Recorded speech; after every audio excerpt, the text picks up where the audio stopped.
یا بنی اسرائیل اذکروا نعمتی التی انعمت علیکم وانی فضلتکم علی العالمین واتقوا یوما لا تجزی نفس عن نفس شیئا ولا يقبل منها شفاعة ولا یؤخذ منها عدل ولا هم ینصرون صدق اللہ العظیم۔ رب اشرح لی صدری ویسر لی امری واحلل عقدۃ من لسانی یفقہوا قولی۔ جیسا کہ میں نے عرض کیا تھا، سورہ بقرہ کے 5ویں رکوع سے اور 14ویں رکوع تک تو مسلسل، بلکہ 15ویں رکوع کی بھی پہلی 2 آیات شامل کرنی ہوں گی۔ یہ 10 رکوعوں سے 2 آیات زائد ہیں کہ جن میں خطاب کل کا کل بنی اسرائیل سے ہے۔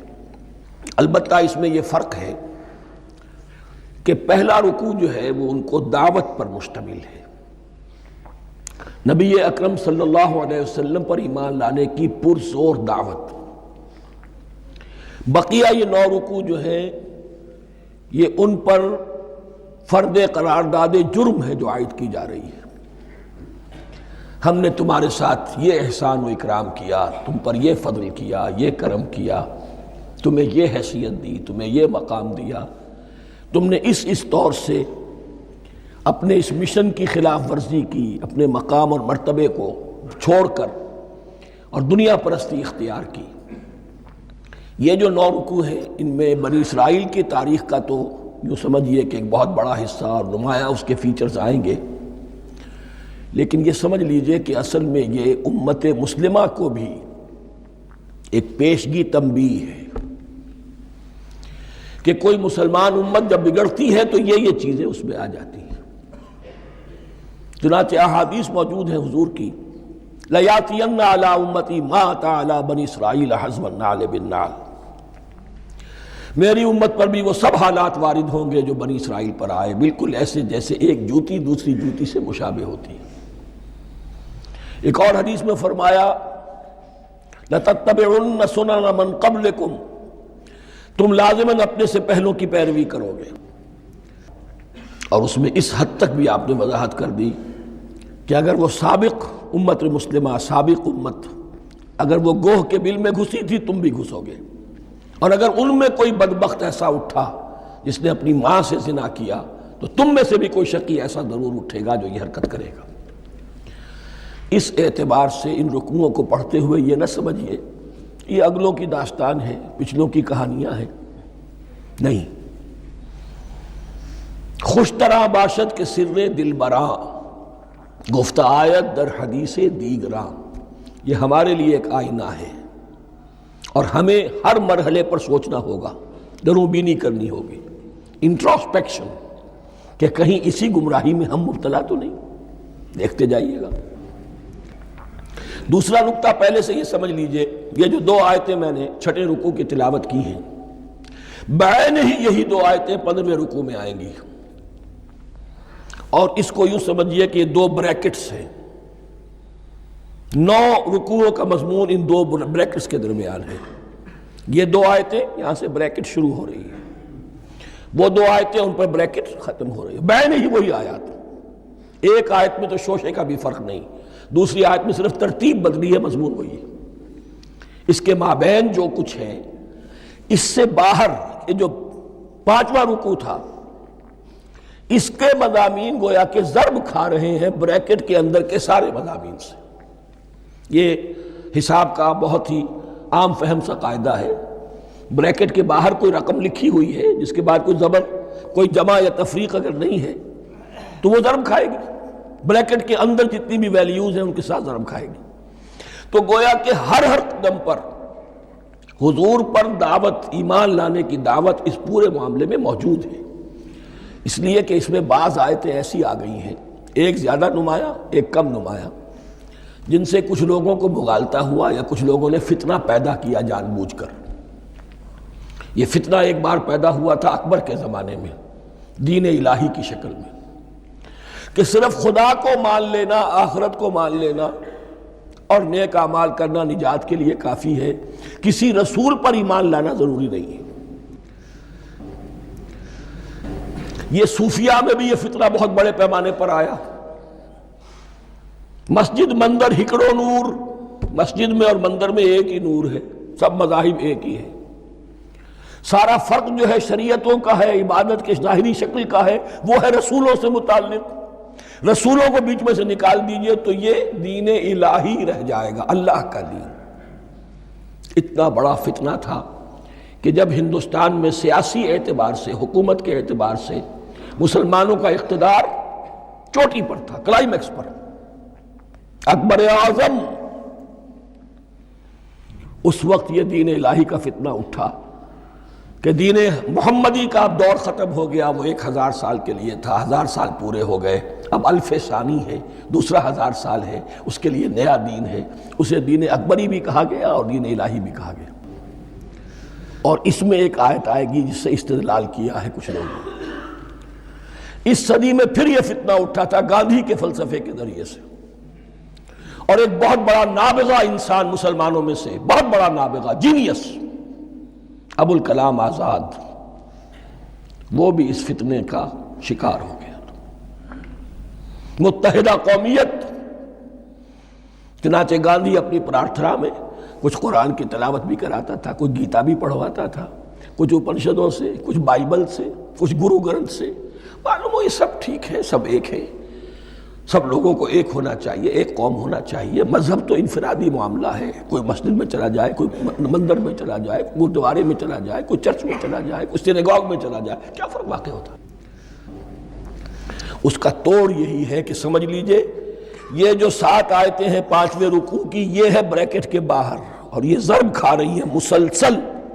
اس بریکٹوں کے درمیان جتنی بھی مضمون آ رہا ہے وہ سب ان کے تابع ہوگا، گویا کہ جہاں تک حضور پر ایمان لانے کا معاملہ ہے وہ انڈرسٹوڈ سمجھا جائے گا، مقدر سمجھا جائے گا ہر مرحلے پر ان 2 بریکٹوں کے مابین۔ اب چلیے بسم اللہ۔ یا بنی اسرائیل اذکروا نعمتی التی انعمت علیکم وانی فضلتکم علی العالمین، اے اسرائیل کی اولاد، یاد کرو میرے اس انعام کو جو تم پر ہوا، اس کی وضاحت میں کر چکا ہوں، لیکن یہاں جو الفاظ آ رہے ہیں بہت زوردار، وَأَنِّي فَضَّلْتُكُمْ عَلَى الْعَالَمِينَ، میں نے تمہیں فضیلت عطا کی تمام جہانوں پر۔ یہاں ایک قاعدہ نوٹ کر لیجئے، عربی نحو کا قاعدہ یہ ہے کہ کہیں ظرف جس میں کوئی شے ہے، ظرف کی جمع لے لیتے ہیں، مراد ہوتا ہے مظروف، ظرف کے اندر جو شے ہے اس کی جمع۔ تمام جہانوں پر فضیلت، کیا فرشتوں پر بھی فضیلت؟ نہیں، جہان والوں پر، تمام اقوام عالم پر تمہیں فضیلت عطا کی، یہ مطلب ہے اس کا۔ تمام عالموں پر، تمام جہانوں پر، یعنی تمام جہان والوں پر، اس انسان عالم انسانیت کے اندر جتنے بھی مختلف گروہ ہیں، نسلیں ہیں، طبقات ہیں، ان میں فضیلت۔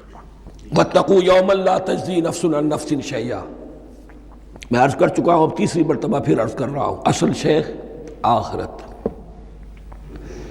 محاسبہ آخرت، یہ مستحضر ہوگا تو انسان سیدھا رہے گا۔ اس میں کمزوری آ جائے، ضعف آ جائے تو باقی ایمان باللہ، ایمان بالرسالت، یہ نہ معلوم کیا کیا شکلیں اختیار کر لیں۔ دیکھیے اس آیت کے اندر 4 اعتبارات سے محاسبہ آخرت کا زور ہے۔ وَاتَّقُوا يَوْمًا، ڈرو اس دن سے، لا تجزی نفس عن نفس شیئا، جس دن کوئی جان کسی دوسرے کے کام نہ آ سکے گی، ولا يقبل منها شفاعہ، اور نہ کسی سے کوئی سفارش یا شفاعت قبول کی جائے گی، کیٹیگوریکل ڈینائل، ولا يؤخذ منها عدل، نہ کسی سے فدیہ قبول کیا جائے گا، ولا هم ينصرون، اور نہ انہیں کوئی مدد مل سکے گی۔ ہم نے طرح طرح کے عقیدے، شفاعت باطلہ کا تصور، اہل عرب سمجھتے تھے ہمیں یہ فرشتے جو ہے خدا کی بیٹیاں ہیں، یہ لات اور منات اور عزا، ہم نے ان کے بت بنا رکھے ہیں، پوچھتے ہیں یہ اپنے ابا جان سے اللہ کی بیٹیاں ہیں نا، لاڈلی بیٹیاں، چھڑا لیں گے ہمارے ہاں بھی تصور ہے اولیاء اللہ چھڑا لیں گے۔ یا شفاعت باطلہ، خود حضور کی شفاعت کے بارے میں جو غلط تصورات ہیں، ایک شفاعت حقہ ہے، اس کی وضاحت کا یہ موقع نہیں ہے. وہ آیت الکرسی پہ جب ہم پہنچیں گے انشاءاللہ تعالیٰ اسی سورہ مبارکہ میں تو اس کی وضاحت بھی ہوگی. یہ سارے جو ہم نے جو گھڑ رکھے ہیں خیالات ان کی نفی اس آیت کے حوالے سے کی. وَاتَّقُوا يَوْمًا لَا تَجْزِي نَفْسٌ عَن نَفْسٍ شَيْئًا. کوئی انسان دوسرے انسان کے کام نہیں آ سکتا. وَلَا يُقْبَلُ مِنْهَا شَفَاعَةٌ. کسی جان کی طرف سے کوئی سفارش قبول نہیں ہوگی. وَلَا يُؤْخَذُ مِنْهَا عَدْلٌ. نہ کوئی فدیہ قبول کیا جائے گا. وَلَا هُمْ يُنصَرُونَ. نہ انہیں کوئی مدد مل سکے گی.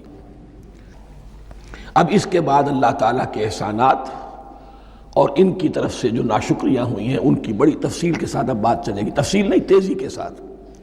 یہ واقعات کئی 100 برس کے ہیں، لیکن ایک تو یہ کہ ان کی تفاصیل مکی صورتوں میں آ گئی ہیں. سب سے زیادہ سورہ اعراف میں ملے گی اور بھی کئی صورتوں میں آپ کو مل جائے گی. یہاں پر تو پے بپے جیسے کہ ایک قرارداد جرم کسی پر کی جاتی ہے تو اس میں سب گنوائے جاتے، تم نے یہ کیا یہ کیا یہ کیا. وَإِذْ نَجَّيْنَاكُم مِّنْ آلِ فِرْعَوْنَ. اور ذرا یاد کرو جب کہ ہم نے تمہیں نجات دی تھی فرعون کی قوم سے. يَسُومُونَكُمْ سُوءَ الْعَذَابِ. وہ تمہیں بدترین عذاب میں مبتلا کیے ہوئے تھے. يُذَبِّحُونَ أَبْنَاءَكُمْ وَيَسْتَحْيُونَ نِسَاءَكُمْ. تمہارے بیٹوں کو ذبح کر ڈالتے تھے اور تمہاری عورتوں کو زندہ رکھتے تھے. عورتیں تو پھر ان کے کام آتی تھی، گھر میں کام کاج کے لونیاں بنتی تھی، گھروں میں ڈال دیتے تھے. لیکن لڑکوں کو، اور یہ 2 موقع پر ہوا ہے بنی اسرائیل کے ساتھ. یہ بعد میں انشاءاللہ اس کی تفصیل آئے گی. وَفِي ذَلِكُمْ بَلَاءٌ مِّن رَبِّكُمْ عَظِيمٌ. اور یقیناً اس میں تمہارے رب کی طرف سے تمہارے لیے بڑی آزمائش تھی. وَإِذْ فَرَقْنَا بِكُمُ الْبَحْرَ. اور یاد کرو جب کہ ہم نے تمہارے لیے سمندر کو پھاڑ دیا یا دریا کو پھاڑ دیا. یہ ایک مختلف فی بات ہے کہ کس جگہ سے کراس کیا تھا بنی اسرائیل نے ایجپٹ سے سینائی پیننسولا آنے کے لیے جزیرہ نما سینا میں. ایک رائے یہ کہ دریائے نیل کو کراس کر کے گئے ہیں، لیکن یہ بات غلط ہے. دریائے نیل تو مصر کے اندر ہے، وہ کبھی بھی مصر کی حد نہیں بنا. کسی کی رائے یہ ہے کہ جو خلیج سویز ہے، بحر قلزم جو ہے ریڈ سی، وہ اوپر جا کر 2 کھاڑیوں میں تبدیل ہو جاتا ہے. خلیج عقبہ مشرق کی طرف اور خلیج سویس مغرب کی طرف، اور ان کے درمیان میں یہ سینائی پیننسولا جو ہے یہ تکون ہے. جیسے ہندوستان بھارت تکون ہے، ایسے یہ پیننسولا ہے. Indian peninsula, Sinai peninsula. اور یہ سویس کینال تو بعد میں بنی ہے. خلیج سویس اور میڈیٹرینین بحیرہ روم کے درمیان یہ کچھ چھوٹی چھوٹی، اگرچہ چھوٹی تھی سمندر کے لحاظ سے، بہت بڑی بڑی جھیلیں تھیں. اور ان جھیلوں ہی کو پھر جوڑ جوڑ کر درمیان میں جو خشکی تھی اس کو کاٹ کر سویس کینال بنائی گئی ہے. تو اب تو یہ مسلسل ایک رابطہ ہے. لیکن معلوم ہوتا ہے کہ یا تو خلیج سویس کو کراس کیا ہے حضرت موسیٰ علیہ السلام نے، اور یہی میری رائے زیادہ یہی ہے، اس لیے کہ کوہ طور جو ہے وہ اس پیننسولا کی ٹپ پر ہے، نیچے ہے یہاں، جہاں پر پھر ان کا قیام رہا اور جہاں پھر حضرت موسیٰ کو 40 دن کے لیے کوہ طور پر بلا کر اور پھر انہیں تورات دی گئی ہے. تو معلوم ہوتا ہے کہ جو خلیج سویز ہے اسے کراس کیا ہے. کراس کس طرح کیا ہے کہ حضرت موسیٰ کے عصا کی ایک ضرب سے سمندر پھٹ گیا. فَكَانَ كُلُّ فِرْقٍ كَالطَّوْدِ الْعَظِيمِ. دونوں طرف چٹانوں کے مانند پہاڑ کی طرح جو ہے وہ سمندر کھڑا ہو گیا، اس کے راستے میں سے یہ نکل گئے. اور پھر جب فرعون اور اپنا لشکر لے کر جب آیا ہے اس نے سوچا ہم بھی نکل جائیں، وہ غرق ہو گئے، اس لیے کہ دونوں طرف کا پانی آپس میں مل گیا. یہ تھی کیفیت، اور معجزانہ کیفیت تھی. یہ کوئی فطرت کے یا نیچر کے اصول کے مطابق بات نہیں تھی. اور میں عرض کر چکا ہوں، آپ کو بتا چکا ہوں معجزہ کسے کہتے ہیں. وَإِذْ فَرَقْنَا بِكُمُ الْبَحْرَ فَأَنْجَيْنَاكُمْ. جب ہم نے تمہارے لیے یا تمہارے ساتھ سمندر کو پھاڑ دیا، تمہارے لیے تمہارے گزرگاہ بنانے کے لیے، تو تمہیں تو نجات دے دی. وَأَغْرَقْنَا آلَ فِرْعَوْنَ وَأَنْتُمْ تَنظُرُونَ. اور تمہاری نگاہوں کے سامنے فرعون کے لاؤ لشکر کو غرق کیا، تم دیکھ رہے تھے. یہ گزر چکے تھے، اس ساحل پر کھڑے ہیں، ادھر سے یہ داخل ہوئے ہیں اور پانی دونوں طرف سے آ کر مل گیا اور یہ غرق ہو گئے. وَإِذْ وَعَدْنَا مُوسَىٰ 40 لَيْلَةً. اور یاد کرو پھر جب کوہ طور پر ہم نے موسیٰ کو 40 دن کے لیے بلایا. ثُمَّ اتَّخَذْتُمُ الْعِجْلَ. ان کی غیر حاضری میں تم نے بچڑے کی پرستی شروع کر دی، اسے معبود بنا لیا، من بعد ہی، اس کی غیر موجودگی میں، وانتم ظالمون، تم بہت بڑا ظلم تھا جس کا ارتکاب کیا، ان الشرک لظلم عظیم، عظیم ترین ظلم جو ہے وہ شرک ہے، اور شرک جلی کی یہ شکل کہ بچڑے کو پوج رہے۔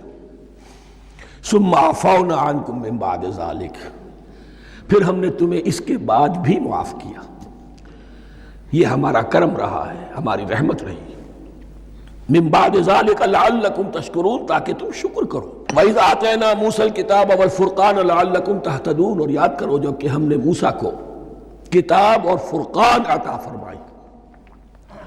یہ فرقان حق اور باطل کے درمیان فرق کر دینے والی چیز، اور کتاب عام طور پر جو آتا ہے وہ شریعت کے لیے آتا، شریعت بھی دی، کتاب بھی دی، اور فرقان بھی دیا، لعلکم تہتدون، تاکہ تم ہدایت پاؤ۔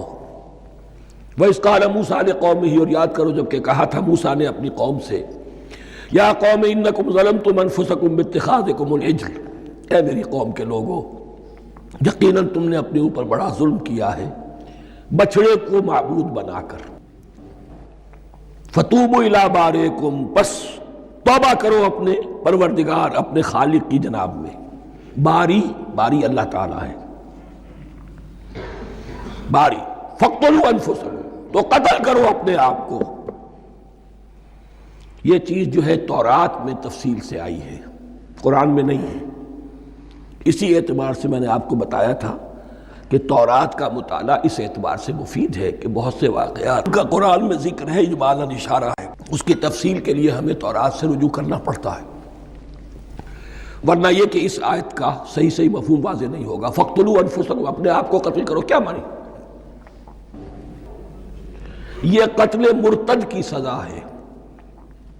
وہاں معلوم ہوتا ہے کہ حضرت موسیٰ نے یہ حکم دیا، 12 قبیلے تھے، ہر قبیلے میں سے کچھ لوگوں نے یہ کفر اور شرک کیا، باقی لوگوں نے نہیں کیا۔ انہیں حکم دیا گیا کہ اپنے قبیلے کے لوگ ان کو قتل کریں جو ان کے قبیلے میں سے اس کفر کے مرتکب ہوئے۔ انفسکم سے مراد یہ اپنے قبیلے کے لوگوں کو تم قتل کرو، اس لیے کہ قبائلی زندگی جو ہوتی ہے آپ کو معلوم ہے، اس میں کوئی اور قبیلہ ہاتھ لگا دے تو قبائلی عصبیت بھڑک اٹھے گی۔ 70,000 یہودی قتل ہوئے، اس سے بڑی توبہ اور ممکن نہیں، اس سے بڑا پرج، کسی بھی آئیڈیولوجیکل پارٹی کے اندر پرج بہت ضروری ہوتا۔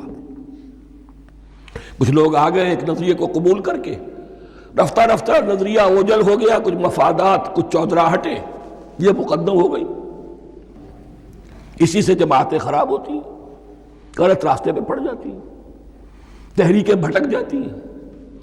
تو آئیڈیولوجیکل پارٹی، نظریاتی جماعتیں پرج کرتی رہتی ہیں کہ جو بھی ہمارے نظریے سے ہٹ گئے اب ان کو ہم کاٹ کر علیحدہ کر۔ یہی سے قتل مرتد، تو یہ چیز حدیث میں ہے یا پھر قرآن میں یہاں ہے۔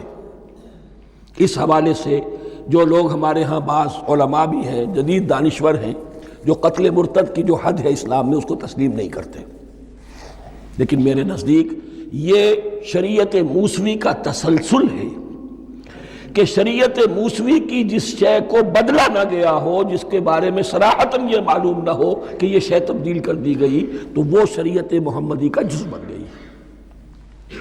زنا پر رجم کا معاملہ بھی یہی ہے۔ قرآن مجید میں رجم کی صریح آیت کوئی موجود نہیں ہے، حدیث میں ہے۔ قرآن مجید میں مرتد کے قتل کے لیے کوئی آیت موجود نہیں ہے، حدیث میں ہے، سنت میں ہے، اور دونوں کی کا جو منبع ہے وہ اصل میں تورات ہے۔ تو اس بات کو اچھی طرح نقل کر لیجئے، یہ جگہ اکثر لوگ جو ہے یہاں بہت سرسری طور سے گزر جاتے ہیں، یہ بہت اہم ہے، اور اس کے لیے تورات کی طرف رجوع کیجئے۔ 70,000، 6 لاکھ کل تھے جب یہ مصر سے نکلے ہیں، 6 لاکھ تھے۔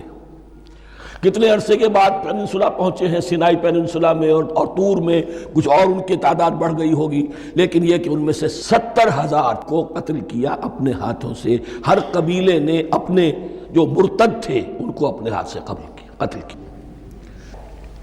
فَتُوبُوا إِلَىٰ بَارِئِكُمْ فَاقْتُلُوا أَنفُسَكُمْ ذَلِكُمْ خَيْرٌ لَكُمْ عِندَ بَارِئِكُمْ، یہی تمہارے لیے تمہارے رب کے نزدیک بہتر بات ہے۔ فَتَابَ عَلَيْكُمْ، تو اللہ نے تمہاری توبہ قبول کر لی۔ توبہ قبول کس طرح ہوئی؟ یہ تزکیہ ہوا ہے امت کا کہ ان میں سے جن لوگوں نے اتنی بڑی غلط حرکت کی ہے ان کو کاٹ کر، ذبح کر کے، ان کو قتل کر کے پھینک دیا گیا۔ انہ هو التواب الرحیم، یقیناً وہ تو ہے ہی بہت توبہ کا قبول فرمانے والا اور بہت رحم فرمانے والا۔ وَإِذْ قُلْتُمْ يَا مُوسَىٰ لَن نُّؤْمِنَ لَكَ حَتَّىٰ نَرَى اللَّهَ جَهْرَةً، ایک اور واقعہ ان کی تاریخ کا۔ اور یاد کرو جب کہ تم نے کہا تھا اے موسیٰ ہم تو تمہاری بات نہیں مانیں گے۔ ایمان کے بعد جب لام کا حرف آئے تو اس کے معنی صرف تصدیق کے ہوتے ہیں۔ لن نؤمن لک، ہم آپ کی بات کی تصدیق نہیں کریں گے، حتیٰ نری اللہ جہرۃ، جب تک کہ ہم دیکھ نہ لیں اللہ کو عیاناً۔ ہمیں کیا پتا اللہ نے یہ کتاب دی آپ کو، آپ تو لے کر آ گئے، ہمارے سامنے تو پتھر کی کچھ تختیاں ہیں، اس پہ کچھ لکھا ہوا، کس نے لکھا ہمیں کیا پتا۔ اب دیکھیے ایک حضرت موسیٰ کی خواہش تھی رب ارنی انظر الیک، وہ کچھ اور شے تھی۔ یہ تخریبی ذہن ہے جو یہ کہہ رہا ہے کہ ہم بھی چاہتے ہیں کہ اللہ کو اپنی آنکھوں سے دیکھیں اور معلوم ہو کہ واقعی اس نے یہ کتاب آپ کو دی ہے۔ فَأَخَذَتْكُمُ الصَّاعِقَةُ، تو تمہیں آپ پکڑا ایک بہت بڑی کڑک نے، ایک بہت بڑی کڑک ہوئی اور سب کے سب مردہ ہو گئے۔ وَأَنْتُمْ تَنظُرُونَ، تمہارے دیکھتے دیکھتے ایک کڑک نے تمہیں آ لیا۔ ثُمَّ بَعَثْنَاكُم مِّن بَعْدِ مَوْتِكُمْ، پھر ہم نے تمہیں دوبارہ اٹھایا تمہاری موت کے بعد۔ بعض لوگ اس کی یہ تعویل کر رہے ہیں کہ یہ موت نہیں تھی بلکہ بے ہوش ہو گئے تھے، یعنی جو بھی کڑک تھی اس کی وجہ سے سب کے سب بے ہوش ہو کے گر گئے۔ لیکن میرے نزدیک یہاں تعویل کی ضرورت نہیں، بعد سے بعد الموت اللہ کے لیے کوئی مشکل نہیں۔ ہم الفاظ کو خواب کاہے کو ان کے اصل جو مفہوم ہے جو کہ صاف ہے صریح ہے اس سے خواب کاہے کے لیے موڑ کر لے کر جائیں۔ ثم بعثناکم من بعد موتکم لعلکم تشکرون، تاکہ تم شکر کرو۔ وَظَلَّلْنَا عَلَيْكُمُ الْغَمَامَ وَأَنزَلْنَا عَلَيْكُمُ الْمَنَّ وَالسَّلْوَىٰ، اور ہم نے تم پر ابر کا سایہ کیا۔ اب 6 لاکھ کا قافلہ چل رہا ہے، سینائی پیننسولا، صحرا، کوئی اوٹ نہیں، کوئی سایہ نہیں، لق و دق، دھوپ کی تپش۔ تو اللہ کا فضل ہوا کہ ایک سائے کی طرح ابر جو ہے ان کے ساتھ ساتھ جہاں جہاں وہ جا رہے ہیں وہ ابر ان پر سایہ کیے ہوئے۔ وَأَنزَلْنَا عَلَيْكُمُ الْمَنَّ وَالسَّلْوَىٰ، کھانے کو کچھ نہیں، تو من اور سلوہ نازل کیے گئے۔ من ایسے اترتا تھا رات کے وقت کہ جیسے شبنم کے قطرے ہوتے ہیں، لیکن وہ ہوتا تھا کسی ایسی چیز کا جس میں شیرینی تھی، اور پھر وہ زمین پر آ کر جم کر وہ ایک گویا کہ دانہ بن جاتے تھے، یہ ان کا اناج ہو گیا۔ کاربوہائیڈریٹ سپلائی اس سے ہو گئی، من سے۔ اور سلوہ ایک خاص قسم کا پرندہ بٹیر کی شکل کا جو بے پناہ بڑی تعداد میں ان کے بڑے بڑے جھنڈ آتے تھے شام کے وقت، اور وہ ان کے ڈیرا جہاں ہوتا تھا اس کے گرد وہ اتر آتے تھے، اور رات کی تاریکی میں یہ آسانی سے ان کو پکڑتے تھے، ان کو کھاتے تھے بھون کر، اور یہ ان کی پروٹین ہو گئی۔ پوری غذا جو ہے اللہ تعالیٰ نے ان کو فراہم کر دی۔ وَأَنزَلْنَا عَلَيْكُمُ الْمَنَّ وَالسَّلْوَىٰ كُلُوا مِن طَيِّبَاتِ مَا رَزَقْنَاكُمْ، کھاؤ ان پاکیزہ چیزوں کو جو ہم نے تمہیں عطا کی ہیں۔ وَمَا ظَلَمُونَا، ہم نے تو ان پر کوئی ظلم نہیں کیا، وَلَٰكِن كَانُوا أَنفُسَهُمْ يَظْلِمُونَ، لیکن وہ خود ہی اپنے اوپر ظلم ڈھاتے رہے، ہر قدم پر نافرمانی اور ناشکری۔ اس کی بھی ناشکری آگے آ جائے گی چل کر، من و سلوہ سے بھی ناشکری کی انہوں نے۔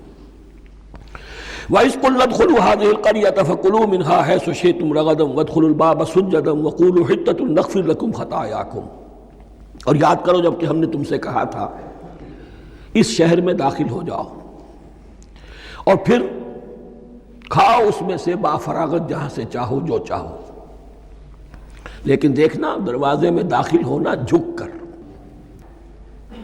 اور کہتے رہنا مغفرت مغفرت مغفرت، ہم تمہاری خطاؤں سے درگزر فرمائیں گے۔ اس آیت کو سمجھنے کے لیے ذرا تاریخی بات سمجھ لیجئے۔ صحرائے سینا میں آنے کے بعد اور یہ جو کتاب تورات انہیں مل گئی تھی اس کے بعد حضرت موسیٰ علیہ السلام کے ہی زمانے میں انہیں جہاد اور قتال کا حکم ہوا۔ اس سے پوری قوم نے انکار کر دیا، یہ سورہ مائدہ میں آئے گا۔ اس پر اللہ تعالیٰ نے ایک سزا مسلط کر دی ان پر کہ 40 برس تک اسی صحرا میں بھٹکتے پھریں گے۔ اگر یہ ابھی قتال کرتے، جہاد کرتے، تو پورا فلسطین ان کے ہاتھ پر ابھی فتح کرا دیتے، لیکن چونکہ انہوں نے بزدلی دکھائی ہے، اب سزا یہ ہے فَإِنَّهَا مُحَرَّمَةٌ عَلَيْهِمْ 40 سَنَةً يَتِيهُونَ فِي الْأَرْضِ، اب 40 برس تک یہ اسی صحرا میں بھٹکتے پھریں گے، اور ارض فلسطین جو ان کے لیے ارض موعود تھی وہ ان پر حرام کر دی گئی 40 سال کے لیے۔ اس 40 سال کے عرصے میں حضرت موسیٰ کا بھی انتقال ہو گیا، حضرت ہارون کا بھی ہو گیا، اور اس عرصے میں ایک نئی نسل پیدا ہوئی۔ وہ جو غلامی کا داغ اٹھائے ہوئی نسل آئی تھی مصر سے، جن کے اندر مورل کیریکٹر جو ہے وہ بہت کمزور ہو جاتا ہے، وہ پوری نسل ختم ہو گئی، نئی نسل اب پیدا ہوئی۔ 40 برس صحرا میں پیدا ہوئے، یہی پلے بڑھے، ان میں اب ایک جذبہ تھا۔ حضرت موسیٰ کے پھر جو خلیفہ تھے یوشع ابن نون، جوشوا، تورات میں ان کا نام جوشوا ہے، یوشع، ان کی سرکردگی میں اب بنی اسرائیل کی اس نئی نسل نے قتال کیا، جنگ کی، اور پہلا شہر جو فتح ہوا وہ اریحا۔ آج بھی وہ شہر جو ہے جیریکو جو آپ دیکھتے ہیں خبروں کے اندر آتا ہے بار بار، اریحا اس کا پرانا نام ہے، یہ شہر فتح ہوا۔ اس فتح کی بات کا تذکرہ ہو رہا ہے۔ یاد کرو جب کہ ہم نے تم سے کہا تھا اس بستی میں، اس شہر میں داخل ہو جاؤ فاتحانہ، اور پھر جو کچھ یہاں ہے، جو نعمتیں ہیں، ان سے متمتع ہو، کھاؤ پیو، لیکن داخل ہونا سجدہ کرتے ہوئے، مراد کیا؟ جھک کر، یعنی ایسا نہ ہو کہ تکبر کی وجہ سے تمہاری گردنیں اکڑ جائیں، گردنیں جھکا کر اللہ کا احسان مانو، یہ نہ سمجھو کہ یہ فتح تم نے حاصل کی۔ اس کی تفسیر اصل میں نظر آتی ہے حضور کی شخصیت میں، کہ جب فتح مکہ کے موقع پر مکے میں داخل ہوئے ہیں تو جس سواری پر آپ بیٹھے ہوئے تھے، آپ کی پیشانی اس کی گردن کے ساتھ جڑی ہوئی تھی۔ یہ وقت ہوتا ہے جب کہ تکبر اور تعلی، فاتح کی حیثیت سے آنا، اور بندہ مومن کے لیے یہی وقت ہے تواضع کا، جھکنے کا۔ وَقُولُوا حِطَّةٌ، حتیٰ یحط تو کہتے ہیں جھاڑ دینے کو، تو اس کے معنی کیا ہے؟ اے اللہ ہمارے گناہ جھاڑ دے، مغفرت، اے اللہ ہمیں مغفرت، ہماری مغفرت فرما، جو خطائیں ہو گئی بخش دے۔ قولوا حطۃ، تمہاری زبان پر استغفار ہونا چاہیے، تمہاری گردنیں جھکی ہوئی ہونی چاہیے۔ نغفر لکم خطایاکم، اگر تم اس پر عمل کرو گے ہم تمہاری خطایا جو ہے، خطائیں جو ہیں انہیں معاف فرما دیں گے۔ وسنزید المحسنین، اور جو تم میں محسن ہوں گے انہیں اور بھی زیادہ دیں گے، اور انعام و اکرام آئیں گے۔ فبدل الذین ظلموا قولا غیر الذی قیل لہم، تو ان میں سے جو ظالم تھے، جو بد کردار تھے، انہوں نے بدل دیا، ایک اور قول اختیار کر لیا اس قول کی جگہ جو انہیں کہا گیا تھا حتہ حتہ، انہوں نے کہنا شروع کیا ہنتا ہنتا، ہمیں تو گیہوں چاہیے۔ یہ بعد میں ابھی آ جائے گا اگلے رکوع کے اندر، کہ من و سلوہ سے ان کی طبیعتیں بھر گئی تھی، ایک ہی چیز کھا کے۔ اب وہ کہہ رہے تھے کوئی چیز ہمیں جو ہے زمین کی روئیدگی میں سے، پیداوار میں سے، تو وہ ان کے زبان پر انہوں نے مذاق اڑاتے ہوئے گویا کہ حضرت موسیٰ علیہ السلام کے ذریعے سے حکم ملا ہے، استہزاء کر رہے ہیں، حتۃ کی بجائے حنتۃ۔ فانزلنا علی الذین ظلموا رجزا من السماء بما كانوا یفسقون، تو جن لوگوں نے یہ حرکت کی تھی ان پر ہم نے آسمان سے ایک بہت بڑا عذاب نازل کیا۔ تورات سے معلوم ہوتا ہے کہ پلیگ آئی، اور جنہوں نے یہ حرکت کی تھی وہ سب کے سب ہلاک ہو گئے یریکو کے اندر، بما كانوا یفسقون، بسبب اس نافرمانی کے جو انہوں نے کی۔ وَإِذِ اسْتَسْقَىٰ مُوسَىٰ لِقَوْمِهِ فَقُلْنَا اضْرِب بِّعَصَاكَ الْحَجَرَ، اب یہ پھر صحرا سینا کا واقعات آ رہے ہیں، ان میں ترتیب زمانی نہیں ہے۔ اریحا کی فتح جو ہے حضرت موسیٰ کے بعد ہے، لیکن اب یہاں پہ پھر ابھی وہ جو صحرائے تیہ میں جب بھٹک رہے تھے پھر اس کا ذکر ہے۔ وَإِذِ اسْتَسْقَىٰ مُوسَىٰ لِقَوْمِهِ فَقُلْنَا اضْرِب بِّعَصَاكَ الْحَجَرَ، اور جب کہ موسیٰ کی قوم نے موسیٰ سے پانی طلب کیا، اب صحرا میں آپ کو معلوم ہے جہاں پڑاؤ تھا اب وہاں پانی نہیں ہے، 6 لاکھ ہو 7 لاکھ ہو، کتنے افراد ہو، پانی چاہیے۔ وَإِذِ اسْتَسْقَىٰ مُوسَىٰ لِقَوْمِهِ فَقُلْنَا اضْرِب بِّعَصَاكَ الْحَجَرَ، تو ہم نے کہا کہ اپنے عصا سے ضرب لگاؤ چٹان، فَانْفَجَرَتْ مِنْهُ اثْنَتَا عَشْرَةَ عَيْنًا، تو اس سے 12 چشمے پھوٹ بہے۔ فجر کہتے ہیں کسی شے کے پھٹ کر کوئی چیز برآمد ہو۔ فجر جو ہوتی ہے، فجر کا وقت رات کی تاریکی کا پردہ چاک ہوتا ہے اور سپیدہ سحر نمودار ہوتا ہے۔ فَانْفَجَرَتْ مِنْهُ اثْنَتَا عَشْرَةَ عَيْنًا، تو 12 چشمے پھوٹ بہے۔ قَدْ عَلِمَ كُلُّ أُنَاسٍ مَشْرَبَهُمْ، یہاں اناس سے کیا مراد ہے؟ ہر قبیلہ، ہر قبیلے نے اپنا گھاٹ معین کر لیا۔ 12 قبیلے تھے، اگر علیحدہ علیحدہ نہ ہوتا معاملہ، 12 چشمے اسی لیے دیے گئے کہ لڑے نہ جھگڑے نہ۔ پانی تو بہت بڑی چیز ہے، کہیں پانی پینے پلانے پہ جھگڑا اور کہیں گھوڑا آگے بڑھانے پہ جھگڑا، یہ تو قبائلی زندگی کے اندر ہوتی ہی چیزیں۔ تو اس اعتبار سے اللہ تعالیٰ نے ان کے لیے یہ سہولت کی کہ 12 چشمے پھوٹ بہے۔ قد علم کل اناس مشربہم، ہر ایک نے اپنا گھاٹ جان لیا، معین کر لیا۔ کلوا واشربوا من رزق اللہ، گویا کہ کہہ دیا گیا کہ کھاؤ اور پیو اللہ کے رزق میں سے۔ ولا تعثوا فی الارض مفسدین، اور زمین میں فساد مچاتے نہ پھرو۔ کھانے پینے کے لیے پانی بھی ادھر آ گیا، کھانے کے لیے من و سلوہ آ گیا۔ اب دیکھیے ان کی ناشکری۔ وَإِذْ قُلْتُمْ يَا مُوسَىٰ لَن نَّصْبِرَ عَلَىٰ طَعَامٍ وَاحِدٍ، یاد کرو جب کہ تم نے کہا تھا اے موسیٰ ہم ایک کھانے پر تو صبر نہیں کر سکتے، کھا کھا کے بکتا گئے ہیں من و سلوہ۔ فَادْعُ لَنَا رَبَّكَ، تو ذرا اپنے رب سے دعا کرو، پکارو ہمارے لیے اپنے رب کو۔ یخرج لنا، وہ نکالے ہمارے لیے مما تنبت الارض، زمین کی روئیدگی اور پیداوار میں سے، نباتات ارضی میں سے، من بقلہا، اس کی ترکاریاں، وقثائہا، اور ککڑیاں، کھیرے اور ککڑیاں، ان سب کے لیے یہ لفظ ہے۔ وفومہا، ایک ترجمہ گیہوں کیا گیا ہے لیکن میرے نزدیک زیادہ صحیح ترجمہ ہے لہسن، اور سرائے کی زبان میں بھی اور ممکن ہے کہ سندھی میں بھی ہو تھوم، تھوم کہتے ہیں لہسن کو، یہ فوم کی بدلی ہوئی شکل ہے، اس لیے کہ یہی علاقہ ہے جس میں عرب آئے تھے، تو عربوں کی زبان کے بہت سے الفاظ جو ہیں اس سرائے کی زبان میں خاص طور پر وہ بہت زیادہ، تو تھوڑی سی شکل بدل کر وہ کافی تعداد میں موجود ہے۔ وعدسہا، اور دال خاص طور پر مسور کی، وبصلہا، اور پیاز۔ اب جو چٹخارے جس سے بنتے ہیں سالن کے، ان کی زبانیں وہ چٹخارے مانگ رہی۔ ظاہر بات ہے کہ اگر وہ سلوا بھی تھا، بٹیرا ہے، اسے آگ کے اوپر ذرا سا تپایا اور کھایا، وہ ایک ہی خاص قسم کی غذا ہے جو چل رہی ہے۔ اسی طرح من جو ہے وہ ایک خاص قسم کا سیریل ان کے لیے بن گیا ہے۔ لیکن یہ جو چٹخارے ہیں یہ تو لہسن سے ہے، پیاز سے ہے، ترکاریوں سے ہے، ان تمام چیزوں سے، دال کا اپنا ایک ذائقہ ہے۔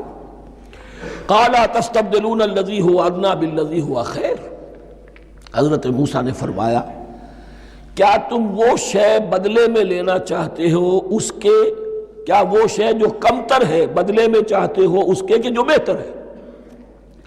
من و سلوہ کہیں بہتر ہے اللہ کی طرف سے جو تمہیں دیا گیا ہے، تم اس سے تمہارا جی بھر گیا ہے، اس کو ہاتھ سے دے کر چاہتے ہو کہ یہ ادنا چیزیں تمہیں ملے۔ اہبطوا مصرا، اب یہ لفظ آ گیا اہبطوا۔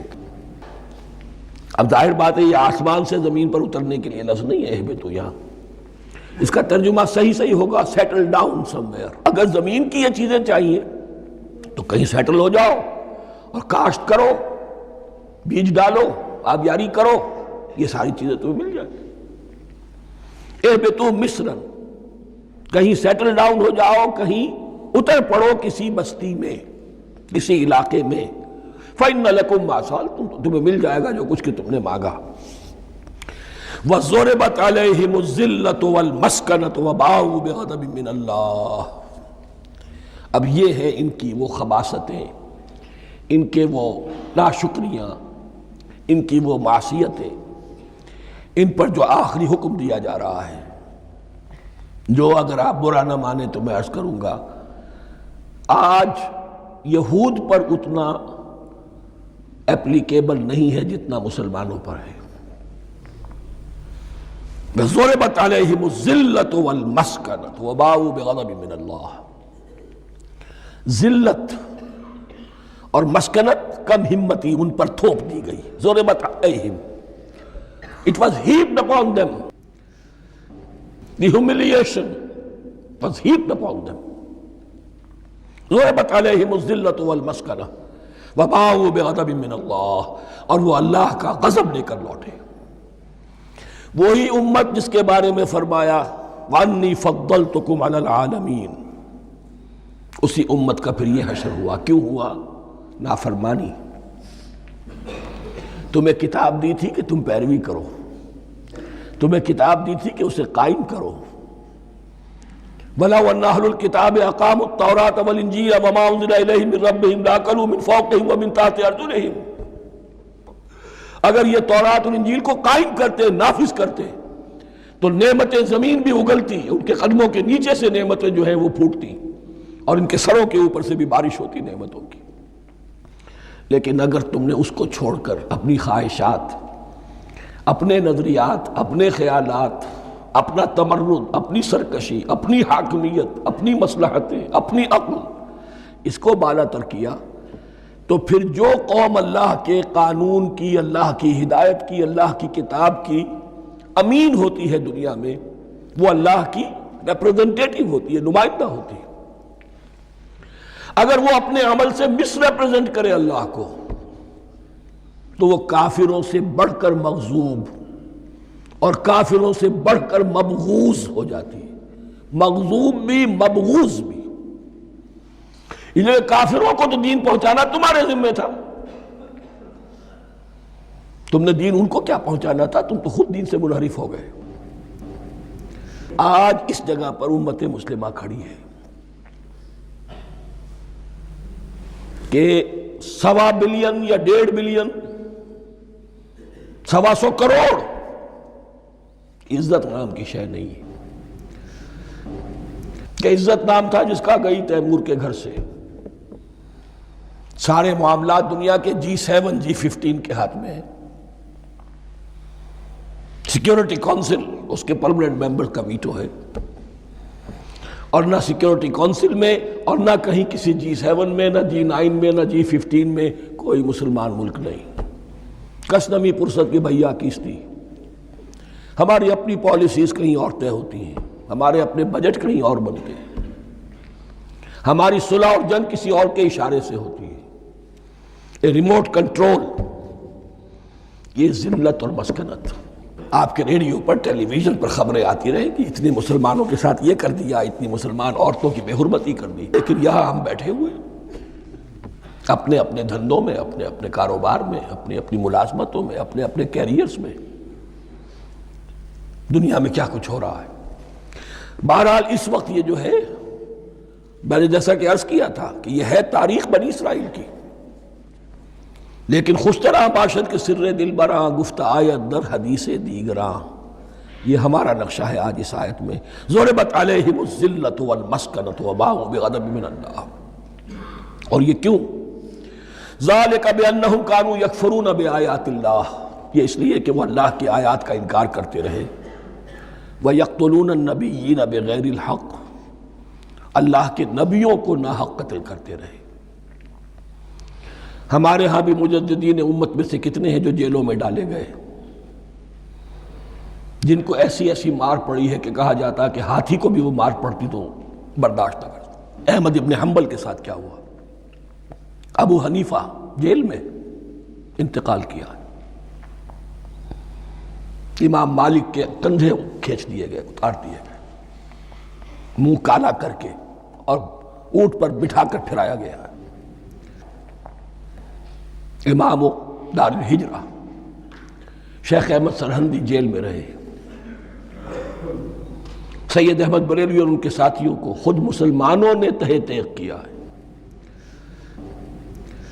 بہرحال یہ داستانیں ہیں، اب نبی تو کوئی نہیں آئے گا، ان کے ہاں نبی تھے، ہمارے ہاں مجددین ہیں، علماء حق ہیں، جیسے کہ حدیث بھی ہے علماء امتی کا انبیاء بنی اسرائیل، تو جو انہوں نے انبیاء کے ساتھ کیا ہم نے مجددین اور علماء کے ساتھ کیا۔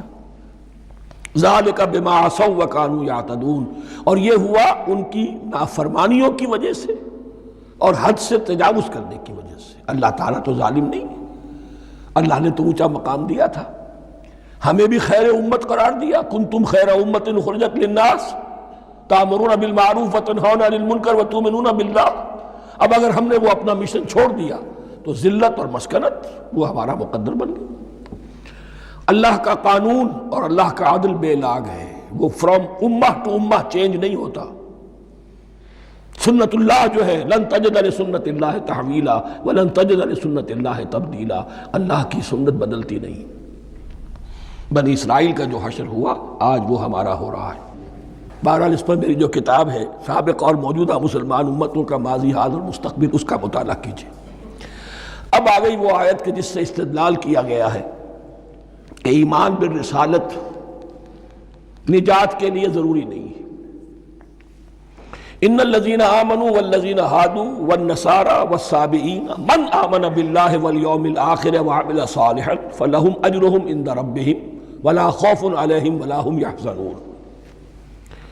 یقیناً جو لوگ ایمان لائے، اور اس سے مراد ہے جو ایمان لائے حضور پر، محمد پر صلی اللہ علیہ وسلم، والذین ہادوا اور جو یہودی ہو گئے، والنصارى اور نصرانی، والصابئین اور صابی وہ لوگ تھے عراق کے علاقے میں رہتے تھے جو کہتے تھے کہ ہم دین ابراہیمی پر ہیں، لیکن ان کے ہاں بھی بہت کچھ بگڑ گیا تھا، جیسے حضرت ابراہیم کی نسل حضرت اسماعیل کی نسل بگڑ گئی تھی تو اس طرح وہ بھی بگڑ گئے تھے۔ ستارہ پرستی زیادہ تر ان کے ہاں تھی۔ من آمن باللہ والیوم الآخر، جو کوئی بھی ایمان لایا اللہ پر اور یوم آخر پر، وعمل صالحا اور اس نے عمل کیے اچھے، فلہم اجرہم عند ربہم تو ان کے لیے محفوظ ہے ان کا اجر ان کے رب کے پاس، ولا خوف علیہم ولا ہم یحزنون اور نہ ان پر کوئی خوف ہوگا اور نہ وہ کسی حزن سے دوچار ہوں گے۔ ظاہر الفاظ کے اعتبار سے دیکھیے کہ یہاں ایمان بالرسالت کا ذکر نہیں ہے۔ ویسے تو اگر کوئی اس سے یہ غلط استدلال کرتا ہے تو اس کا پہلا جو اصولی جواب ہے وہ تو یہ ہے کہ ایسی حدیثیں بھی موجود ہیں، من قال لا الہ الا اللہ دخل الجنہ، تو اس کے کیا معنی ہے؟ صرف کہنے سے جنت میں داخل ہو جائیں گے، کسی عمل کی ضرورت نہیں؟ جواب یہ دیا جائے گا پورے قرآن کو سامنے رکھو، پورے حدیث کے ذخیرے کو سامنے رکھو، کسی ایک جگہ سے کوئی ایک نتیجہ نکال دینا وہ صحیح نہیں۔ لیکن اس کے علاوہ وہ اصول جو میں بیان کر چکا ہوں کہ یہ سلسلہ شروع کہاں سے ہوا ہے، 5واں رکوع، وآمنوا بما انزلت مصدقا لما معكم ولا تكونوا اول کافر به، انہیں ایمان کی زوردار دعوت سے تو یہ ساری بات شروع ہوئی ہے۔ اب فصاحت اور بلاغت کا یہ تقاضا ہے کہ بار بار اس کو دہرایا نہ جائے، وہ بات انڈرسٹوڈ رہے گی، مقدر رہے گی، سمجھی جائے گی کہ ہر جگہ پر وہ موجود ہے، اس لیے کہ ساری گفتگو ہو رہی ہے اسی کے حوالے سے۔ وآمنوا بما انزلت مصدقا لما معكم ولا تكونوا اول کافر به ولا تشتروا بآیاتی ثمنا قلیلا وإیایا فاتقون۔ اس حوالے سے یوں سمجھیے اب اس آیت کو کہ یہاں پر کچھ الفاظ محذوف مانے جائیں گے، ان الذین آمنوا والذین ہادوا والنصارى والصابئین من آمن باللہ والیوم الآخر وعمل صالحا فی ایامہم فلہم اجرہم عند ربہم ولا خوف علیہم ولا ہم یحزنون۔ ہر دور میں جبکہ ابھی حضرت عیسیٰ نہیں آئے تھے تو جو بھی یہودی تھے اس وقت تک حضرت موسیٰ کے ماننے والے، وہ جو بھی اللہ پر ایمان رکھتے تھے اور نیک عمل کرتے تھے، آخرت کو مانتے تھے، ان کی نجات ہو جائے گی۔ لیکن حضرت عیسیٰ کے آنے کے بعد ان کو نہیں مانا، اب وہ کافر قرار۔ لیکن اب حضرت عیسیٰ کے آنے کے بعد جب تک حضور نہیں آئے جو بھی مانتا ہے، لیکن یہ کہ شرط یہی ہوگی کہ اپنے اپنے زمانے میں، اصل میں نفی جس بات کی جا رہی ہے وہ یہ ہے کہ یہ نہ سمجھو کہ کسی گروہ میں ہونے سے نجات ہوتی ہے۔ نجات کسی گروہ میں ہونے کی وجہ سے نہیں ہے، نجات کی بنیاد ایمان اور عمل صالح ہے۔ کسی رسول پر ایمان لانا اپنے دور کے رسول پر وہ تو لازم ہے، لیکن یہ ہے کہ اس پر ایمان تو لے آئے اور وہ عمل صالح نہیں ہے تو نجات نہیں ہوگی۔ تو یہ اپنے اپنے دور میں، اپنے اپنے زمانے میں ہر امت کے لیے، وَلِكُلِّ أُمَّةٍ أَجَلٌ، قرآن مجید کے ایک مقام پر آیا ہے، ہر امت کے لیے ایک خاص معین مدت ہے۔ اس معینہ مدت میں اب ظاہر بات ہے جو لوگ حضور کی بعثت سے پہلے فوت ہو گئے ان پر تو کوئی ذمہ داری نہیں تھی حضور پر ایمان لانے کی، اور ایسے لوگ تھے، ایسے موحدین مکے میں موجود تھے جو یہ کہتے تھے کعبے کے پردے پکڑ پکڑ کر، اے اللہ ہم صرف تجھے پوجنا چاہتے ہیں، صرف تیری بندگی کرنا چاہتے ہیں، لیکن جانتے نہیں کیسے کریں۔ یہ بات موجود تھی اور ان کا انتقال بھی ہو گیا۔ یہ زید، سعید ابن زید، سعید جو حضرت عمر کے بہنوئی تھے اور وہ عشرہ مبشرہ میں سے ہیں، ان کی اہلیہ حضرت فاطمہ بنت خطاب، ان دونوں کے ایمان کو اللہ نے ذریعہ بنایا حضرت عمر کے ایمان کا۔ اور یہ والد تھے سعید کے زید، وہ یہ کہتے ہوئے دنیا سے چلے گئے حضور کی ابھی بعثت ہی نہیں ہوئی تھی، اے اللہ میں صرف تیری بندگی کرنا چاہتا ہوں، کیسے کروں یہ نہیں جانتا۔ اسی کو ذہن میں رکھیے، اہدنا الصراط المستقیم جو میں نے کہا تھا، ایک سلیم الفطرت انسان، سلیم العقل انسان توحید تک پہنچ جاتا ہے، آخرت کو پہچان لیتا ہے، لیکن اب کیا کروں؟ اس شریعت کے لیے، ان احکام کے لیے وہ دستے سوال دراز کرنے پر مجبور ہے۔ الحمدللہ رب العالمین الرحمن الرحیم مالک یوم الدین ایاک نعبد و ایاک نستعین اہدنا الصراط المستقیم۔ اسی صراط المستقیم کی دعا کا یہ جواب اب آئے گا، شروع ہوگا سورہ بقرہ سے، یہ کرو یہ نہ کرو، یہ فرض ہے، یہ تم پر لازم کیا گیا، یہ چیز حرام کی گئی، وغیرہ وغیرہ۔ ان الذين آمنوا والذين هادوا والنصارى والصابئين من آمن بالله واليوم الآخر وعمل صالحا، اور محذوف الفاظ فی ازمنتہم، اپنے اپنے زمانے میں، یا فی ایامہم، فلہم اجرہم عند ربہم ولا خوف علیہم ولا هم یحزنون۔ وَإِذْ أَخَذْنَا مِیثَاقَکُمْ وَرَفَعْنَا فَوْقَکُمُ الطُّورَ، اور ذرا یاد کرو جب کہ ہم نے تم سے عہد لیا، قول و قرار لیا، اور تمہارے اوپر اٹھا دیا طور کو، پہاڑ کو۔ جب تورات دی گئی تو اس وقت ایک کیفیت معجزانہ طور پر ایسی پیدا کی گئی، ان کے اوپر ایک روب ڈالنے کے لیے اور خشیت قلب میں پیدا کرنے کے لیے کوہ طور اٹھا کر معلق کر دیا گیا۔ اس وقت کہا گیا خذوا ما آتیناکم بقوۃ، تو اس قول و قرار کے وقت ایک معجزے کی شکل یہ ہوئی تھی۔ وَإِذْ أَخَذْنَا مِیثَاقَکُمْ وَرَفَعْنَا فَوْقَکُمُ الطُّورَ خُذُوا مَا آتَیْنَاکُمْ بِقُوَّةٍ وَاذْکُرُوا مَا فِیہِ لَعَلَّکُمْ تَتَّقُونَ، پکڑو اس کو مضبوطی کے ساتھ جو ہم نے تمہیں دیا ہے، اس حدیث، اس کتاب کو، تورات کو، اس شریعت کو، ان احکام کو۔ وَاذْکُرُوا مَا فِیہ، اور یاد رکھو اسے جو کچھ کہ اس میں ہے، لَعَلَّکُمْ تَتَّقُونَ، تاکہ تم بچ سکو۔ ثُمَّ تَوَلَّیْتُم مِّن بَعْدِ ذَلِکَ، پھر تم نے روگردانی کی اس کے بعد، اس میثاق کو توڑا، میثاق الست کو توڑا تھا، اور دوسرے یہ میثاق شریعت جو تم سے لیا گیا اس کو بھی توڑا۔ ثم تولیتم من بعد ذلک فلولا فضل اللہ علیکم ورحمتہ لکنتم من الخاسرین، پھر اگر اللہ کا فضل تمہارے شامل حال نہ ہوتا اور اس کی رحمت تمہاری دستگیری نہ کرتی رہتی، بار بار تمہیں معاف کیا، تمہیں مہلت دی، تو اگر یہ چیز نہ ہوتی تو اسی وقت سے تم خسارہ پانے والے اور تباہ ہونے والے ہو جاتے۔ وَلَقَدْ عَلِمْتُمُ الَّذِينَ اعْتَدَوْا مِنْكُمْ فِي السَّبْتِ، اور تمہیں خوب معلوم ہے تم میں سے وہ لوگ جنہوں نے سبت کے قانون کو توڑا، حد سے تجاوز کیا۔ یہ واقعہ تفصیل کے ساتھ سورہ اعراف میں آئے گا کہ ان کی شریعت میں ہفتے کا روز معین کر دیا گیا تھا، کوئی دنیاوی کام نہیں ہوگا۔ آج بھی وہ لوگ جو ہے سبت کو، جو بھی پریکٹسنگ جیوز ہیں، وہ اس کی پابندی کرتے ہیں اور بڑی شدت سے کرتے ہیں۔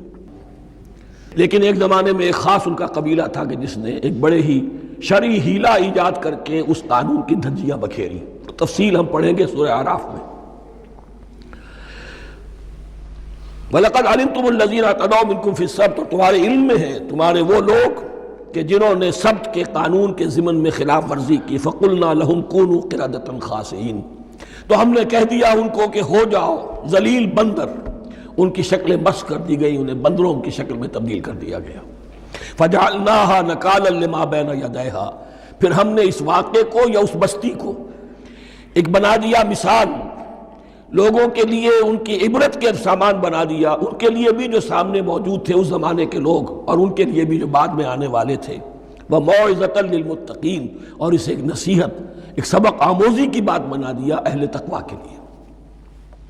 وَإِذْ قَالَ مُوسَىٰ لِقَوْمِهِ إِنَّ اللَّهَ يَأْمُرُكُمْ أَن تَذْبَحُوا بَقَرَةً، اور یاد کرو جب کہ موسیٰ نے اپنی قوم سے کہا یقیناً اللہ تمہیں حکم دیتا ہے کہ گائے کو ذبح کرو۔ یہ واقعہ میں پہلے آپ کو بتا دوں، پھر ہم یہ آیات تیزی سے پڑھ لیں گے۔ بنی اسرائیل میں ایک شخص قتل ہو گیا عامیل نامی، اور قاتل کا پتہ نہیں چل رہا تھا۔ اللہ تعالیٰ نے حضرت موسیٰ کے ذریعے سے انہیں حکم دیا کہ ایک گائے کو ذبح کرو اور اس کے جسم کے ایک ٹکڑے سے اس مردے کو چھوؤ، وہ جی اٹھے گا اور وہ بتا دے گا میرا قاتل کون ہے۔ اب یہ معجزات کی شکل ہے جو بار بار آ رہے ہیں، اور سابق اس امت کے اندر معجزات کا آپ کو بہت عمل دخل ملے گا۔ اس میں ایک تو یہ کہ گائے کو ذبح کرنا، وہ گائے کے تقدس کا جو ان کے دل میں ذہن میں تھا، تو ذبح کرنے سے اس کے اوپر بھی گویا کہ ایک تلوار چلائی گئی، اور پھر انہیں دکھا بھی دیا گیا کہ ایک آدمی زندہ بھی ہو سکتا ہے، بعد سے بعد الموت کا بھی ایک نقشہ دکھا دیا گیا انہیں۔ لیکن انہیں جب یہ حکم ملا اور ان کے دلوں کے اندر وہ بچڑے کی اور گائے کی تقدیس جو ہے وہ پلی ہوئی تھی، اب انہوں نے سوال کر کے کسی طریقے سے بچنے کے لیے مین میخ نکالی، کیسی گائے ہو، کیا رنگ ہو، کس طرح کی ہو، کس عمر کی ہو۔ بالآخر یہ کہ جب ہر طرف سے گھیراؤ ان کا ہو گیا اور سب چیزیں جو ہیں ان کے سامنے واضح کر دی گئیں، تب انہوں نے یوں سمجھیے چاروں ناچار بادل ناخواستہ اس حکم پر عمل کیا۔ بس اب ترجمہ کر لیجئے۔ وَإِذْ قَالَ مُوسَىٰ لِقَوْمِهِ إِنَّ اللَّهَ يَأْمُرُكُمْ أَن تَذْبَحُوا بَقَرَةً، اور یاد کرو جب کہ موسیٰ نے کہا اپنی قوم سے کہ اللہ حکم دیتا ہے تمہیں کہ ایک گائے کو ذبح کرو۔ قَالُوا أَتَتَّخِذُنَا هُزُوًا، انہوں نے کہا کیا آپ ہمارے ساتھ کوئی ٹھٹھا کر رہے ہیں، مذاق اڑا رہے ہیں، یہ کیا بات آپ کہہ رہے ہیں؟ قَالَ أَعُوذُ بِاللَّهِ أَنْ أَكُونَ مِنَ الْجَاهِلِينَ، فرمایا میں اللہ کی پناہ طلب کرتا ہوں اس سے کہ میں جاہلوں میں سے ہو جاؤں، کہ میں ان دین کے معاملات کے اندر استہزاء اور تمسخر کو شامل کر دوں۔ قالوا ادع لنا ربک یبین لنا ما ہی، اب انہوں نے کہا اچھا ایسی بات ہے تو ذرا اپنے رب سے دعا کیجئے کہ وہ ہم پر واضح کر دے کہ وہ کیسی ہو۔ قال انہ یقول، حضرت موسیٰ نے فرمایا اللہ تعالیٰ فرماتا ہے انہا بقرۃ لا فارض ولا بکر، وہ ایک ایسی گائے ہونی چاہیے کہ جو نہ بوڑھی ہو نہ بالکل بچھیا ہو، عوان بین ذالک، ان کے بین بین ہو۔ فَفَعَلُوا مَا تُؤْمَرُونَ، تو اب کر گزرو جو تمہیں حکم دیا گیا۔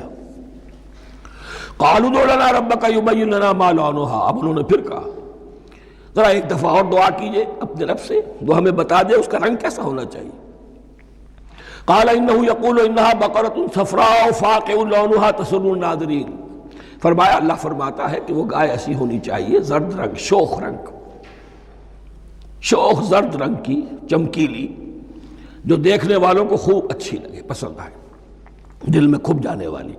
اب جو زیادہ سے زیادہ ان کے ہاں مقدس سمجھے جاتے تھی گائے، رفتہ رفتہ سوال کر کے اگر پہلے ہی حکم پر وہ کر دیتے تو کسی بھی گائے کو ذبح کر دیتے، لیکن یہاں گھیراؤ ان کا ہو رہا ہے کہ جس کی تقدس کا ان کے ذہن میں زیادہ سے زیادہ تاثر ہے اسی کو واضح کیا جائے۔ قالوا ادع لنا ربک یبین لنا ما ہی، پھر انہوں نے کہا ذرا اللہ سے دعا کیجئے اور وہ ہمیں یہ بتائے کہ وہ کیسی ہو۔ ان البقرہ تشابہ علینا، یقیناً ہم کچھ شبہ میں پڑ گئے ہیں، یہ گائے کا معاملہ مشتبہ ہو گیا ہے ہم پر۔ قال انہ یقول، فرمایا اللہ فرماتا ہے انہا بقرۃ لا ذلول تثیر الارض ولا تسقی الحرث، وہ ایک ایسی گائے ہونی چاہیے کہ جو کوئی جس سے مشقت نہ لی جاتی ہو، نہ وہ ہل جوتتی ہو اور نہ وہ رہٹ کا پانی کھینچتی ہو۔ تسیر الارض، نہ تو وہ زمین کو جوتنے میں ہل چلانے میں کام نہیں لی جائے، ولا تسقی الحرث، اور نہ کھیتی کو پانی پلانے کے لیے وہ پانی کھینچنے میں استعمال کیا جائے۔ مسلمتن، اور پوری سالم ہونی چاہیے، یک رنگ، لا شیۃ فیہا، اس میں کسی دوسرے رنگ کا کوئی داغ تک نہ ہو۔ اب کیا کرتے، گھیراؤ میں آ گئے۔ قالوا الآن جئت بالحق، کہا انہوں نے کہ ٹھیک ہے اب تو آپ نے بات جو ہے پوری طریقے سے واضح کر دی۔ فَذَبَحُوهَا وَمَا كَادُوا يَفْعَلُونَ، تب انہوں نے اس کو ذبح کیا اور وہ کرنے والے نہیں تھے، دل میں نہیں تھا، بادل ناخواستہ۔ اب دیکھیے یہاں ترتیب ذرا واقعے کی جو ہے مختلف ہو گئی ہے، جو اس ذبح بقرہ کا سبب تھا وہ بعد میں بیان ہو رہا ہے یہاں۔ تورات میں چونکہ واقعات کو اس طریقے سے بیان کیا ہے لہذا وہاں ترتیب دوسری ہے۔ وَإِذْ قَتَلْتُمْ نَفْسًا فَادَّارَأْتُمْ فِيهَا، اور یاد کرو جب کہ تم نے ایک جان کو قتل کیا تھا اور اس کا الزام تم ایک دوسرے پر لگا رہے تھے، یعنی کسی کا پتہ نہیں چل رہا تھا قاتل کون ہے۔ واللہ مخرج ما کنتم تکتمون، اور اللہ تعالیٰ فیصلہ کر چکا تھا کہ جو کچھ تم چھپا رہے ہو اسے نکال کر رہے گا، واضح کرے گا۔ فَقُلْ اضْرِبُوهُ بِبَعْضِهَا، تو ہم نے حکم دیا کہ اس کی لاش کو اس گائے کے ایک ٹکڑے سے، اس کے جسم کے ایک حصے سے ضرب لگاؤ۔ كَذَلِكَ يُحْيِي اللَّهُ الْمَوْتَى، اور دیکھو اس طریقے سے اللہ مردوں کو زندہ کر دے گا۔ تھوڑی دیر کے لیے وہ زندہ ہوا اور اس نے اپنے قاتل کا نام بتا دیا۔ وَيُرِيكُمْ آيَاتِهِ لَعَلَّكُمْ تَعْقِلُونَ، اور وہ تمہیں دکھاتا ہے اپنی آیات تاکہ تم عقل سے کام لو۔ اب جو الفاظ آ رہے ہیں بہت سخت ہیں، بہت سخت ہیں، لیکن ان کو پڑھتے ہوئے درون بینی ضرور کیجیے گا، اپنے اندر جھانکیے گا۔ ثُمَّ قَسَتْ قُلُوبُكُمْ، پھر تمہارے دل سخت ہو گئے۔ جب دین میں ہیلے بہانے نکالے جانے لگے اور ہیلوں بہانوں کے ذریعے سے شریعت کے احکام سے بچا جائے، اللہ کو دھوکہ دینے کی کوشش کی جائے، اس کا جو نتیجہ نکلتا ہے وہ دل کی سختی ہے۔ ثم قست قلوبکم، پھر تمہارے دل سخت ہو گئے۔ فَهِيَ كَالْحِجَارَةِ أَوْ أَشَدُّ قَسْوَةً، تو وہ تو اب پتھروں کے مانند ہیں، بلکہ سختی میں ان سے بھی زیادہ شدید ہیں۔ یہ ویسے بھی فصاحت اور بلاغت کا بھی بڑا ایک عمدہ مقام ہے قرآن کا۔ وَإِنَّ مِنَ الْحِجَارَةِ لَمَا يَتَفَجَّرُ مِنْهُ الْأَنْهَارُ، پتھروں میں سے تو ایسے بھی ہوتے ہیں جن میں سے چشمے پھوٹ بہتے ہیں۔ وَإِنَّ مِنْهَا لَمَا يَشَقَّقُ فَيَخْرُجُ مِنْهُ الْمَاءُ، اور ایسے بھی ہیں جو شق ہو جاتے ہیں، پتھر چٹانیں، ان میں سے پانی برآمد ہو جاتا ہے۔ وَإِنَّ مِنْهَا لَمَا يَهْبِطُ مِنْ خَشْيَةِ اللَّهِ، اور ان میں وہ بھی ہوتے ہیں جو اللہ کے خوف سے گر پڑتے ہیں۔ وَمَا اللَّهُ بِغَافِلٍ عَمَّا تَعْمَلُونَ، اور اللہ تعالیٰ غافل نہیں ہے اس سے کہ جو تم کر رہے ہو۔ یہ کیفیت جو ہے ثُمَّ قَسَتْ قُلُوبُكُمْ فَهِيَ كَالْحِجَارَةِ أَوْ أَشَدُّ قَسْوَةً، ہے کون؟ یا بنی اسرائیل اذکروا نعمتی التی انعمت علیکم وانی فضلتکم علی العالمین، جن پر 1400 برس ایسے گزرے کہ کوئی لمحہ ایسا نہ تھا کہ نبی موجود نہ ہو، جنہیں 3 کتابیں دی گئیں، لیکن یہ کہ اپنی بدعملی، عقائد میں بھی مین بیخ کر کے اپنے آپ کو بچانے کے راستے نکال لینا، اعمال میں بھی ہیلوں کے ذریعے سے، کتاب الحیل کے ذریعے سے اپنے آپ کو ذمہ داریوں سے مبرہ کر لینا، اس کا نتیجہ پھر یہ نکلتا ہے۔ اللہ تعالیٰ مجھے اور آپ کو اس انجام بد سے بچائے۔ بارک اللہ لی ولکم فی القرآن العظیم ونفعنی وإیاکم بالآیات والذکر الحکیم۔